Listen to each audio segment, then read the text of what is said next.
সেই সময়কার 111 গভর্নমেন্ট আমার বিরুদ্ধে একটি মামলাও তারা করেনি, করতে পারেওনি।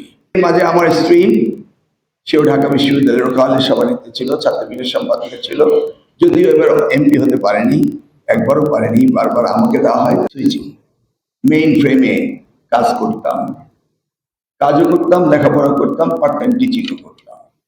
কি স্ট্রাগল আমাদের জীবনে।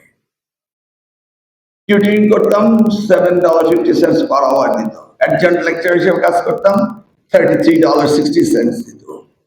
কিন্তু 5 আওয়ার্সের বেশি কোনো কোর্স পড়াতে পারবো না, 15 আওয়ার্সের বেশি টিউটরিং করতে পারবো না।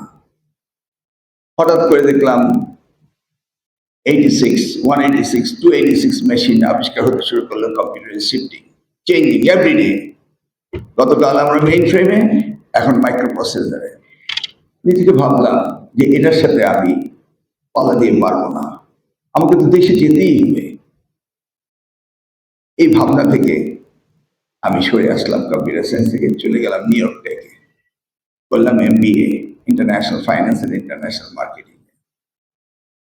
এর মাঝে আমার স্ত্রী, সেও ঢাকা বিশ্ববিদ্যালয়ের কলেজ সভাপতি ছিল, ছাত্রলীগের সম্পাদক ছিল, যদিও এবার এমপি হতে পারেনি, একবারও পারেনি, বারবার আমাকে দেওয়া হয়, তাই তাকে দেওয়া হয় না।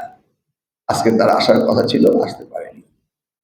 আবার দেশে এসে আবার দেশমাতা বেগম খালেদা জিয়ার সাথে শুরু করলাম 1996-এ এসে। I was the first person who declared renounced my citizenship of the United States of America after staying 39 years there. আমি আমার সিটিজেনশিপ রিনাউন্স করে ইলেকশনে পার্টিসিপেট করলাম। 96-2001 ম্যাডাম আমাকে শিক্ষা প্রতিমন্ত্রী বানালো। চেষ্টা করেছিলাম দেশকে কিছু করার জন্য। দেখতে না দেখতেই মনে হলো এক রাত্রের স্বপ্নের মধ্যেই আমার 5 বছর শেষ হয়ে গেল।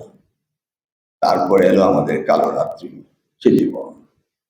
তবে সেই সময়কার 111 গভর্নমেন্ট আমার বিরুদ্ধে একটি মামলাও তারা করেনি, করতে পারেওনি। ভালো ছিলাম, খারাপ ছিলাম না, কারণ দুর্নীতির ছোঁয়া আমাকে পাইনি। আমি প্রমিস করেছিলাম দেশকে সেবা করব, দুর্নীতির জন্য বাংলাদেশে ফেরত আসিনি।